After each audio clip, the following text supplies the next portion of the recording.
Hello, and welcome to Andrew Broussard Watercolors.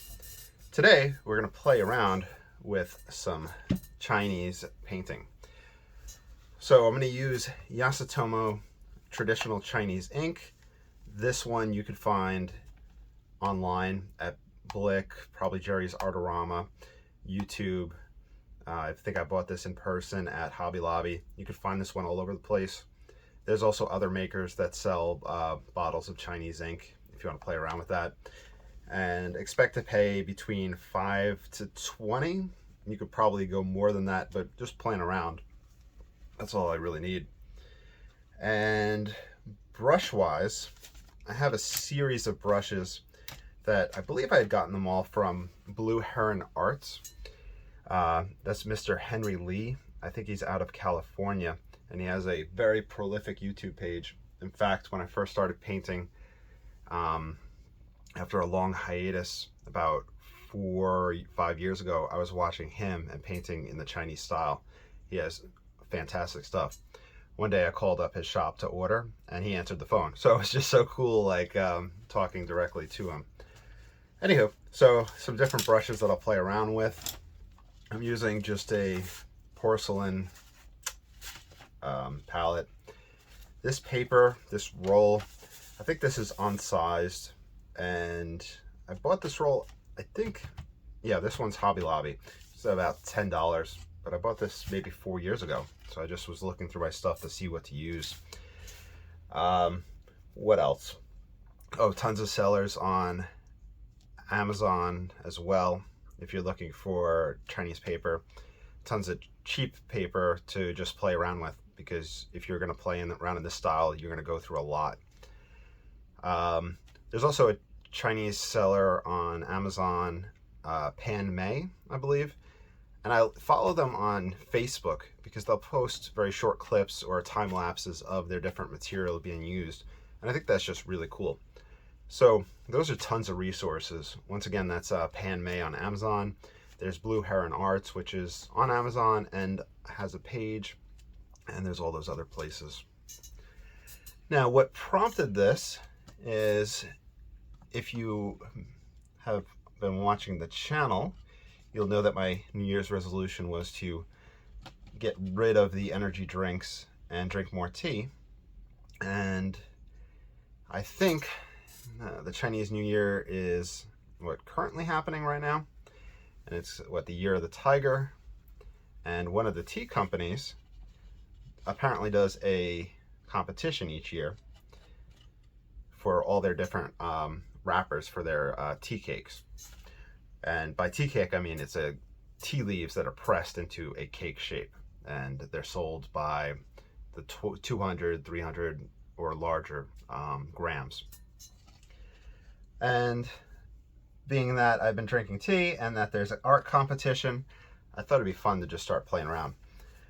Oh, one last thing. You may have noticed that I have this covering, this felt covering on top of my table. I've set this up in the very beginning because of Chinese brush painting. It helps prevent the paper, when you have that thin paper, from sticking to the table itself.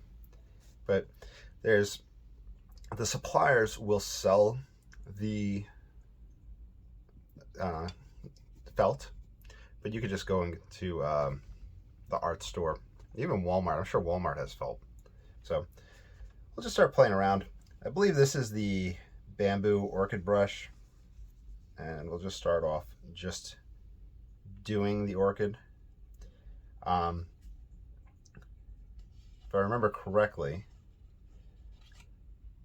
this flower will have one that comes up and over, one that comes up and then breaks. Then you have one that breaks through the eye that you create. Then within it, you can create your little orchid flowers. I think it's simply just 4 little hooks and 3 dots. You could lighten the ink to get a variety of tone. But today is just jumping back into it and playing around.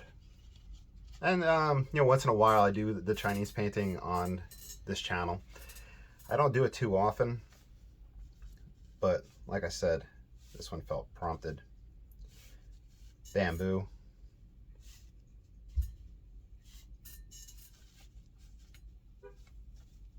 Oop. Neighbor's home.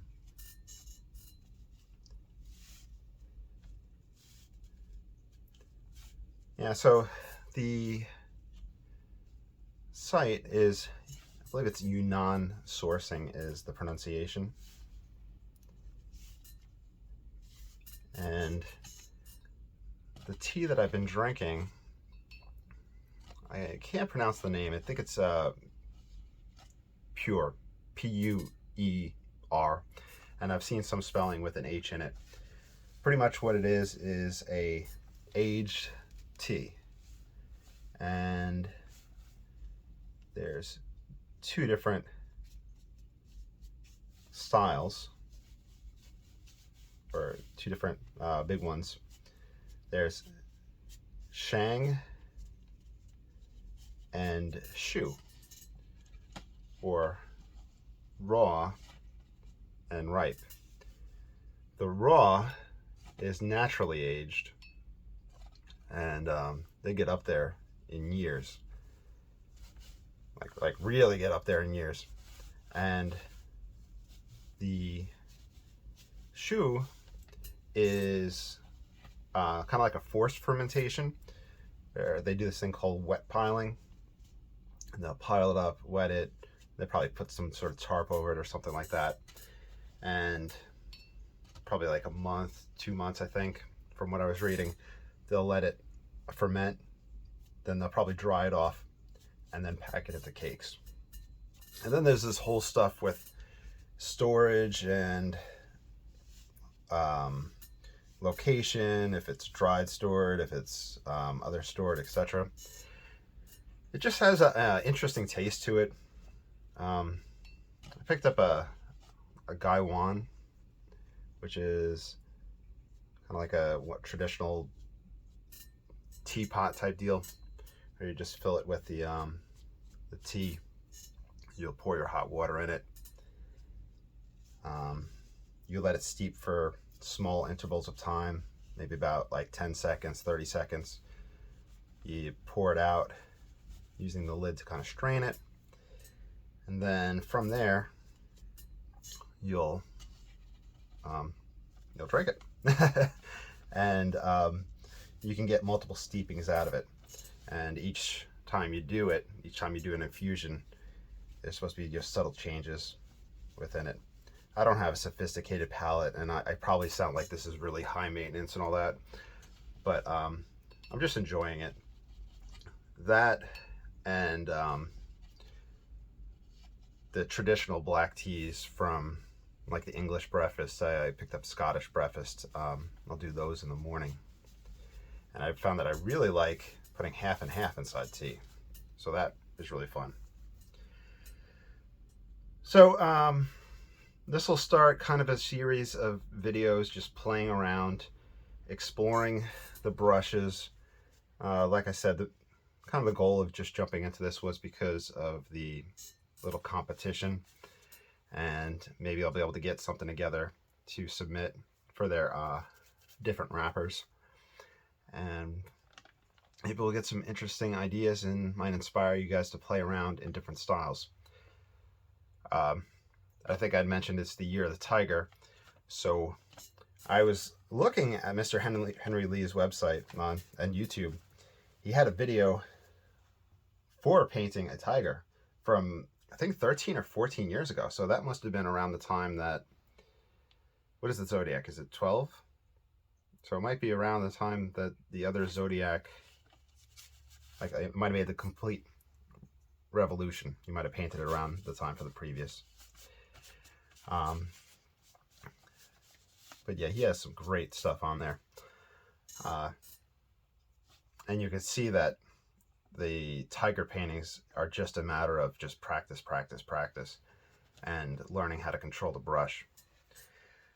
Now, I'm going to pause. I'm going to stop the video here. We're going to probably just break it up into part 1, part 2, part 3, and I'll have different things on them. And I'll probably just roll this from left to right, this scroll paper, and just keep going through it. All right, I hope you enjoyed. Stay tuned for the next video. The next one will be probably more focused as opposed to this brief broad introduction. Y'all take care, and I'll talk to you soon. Bye.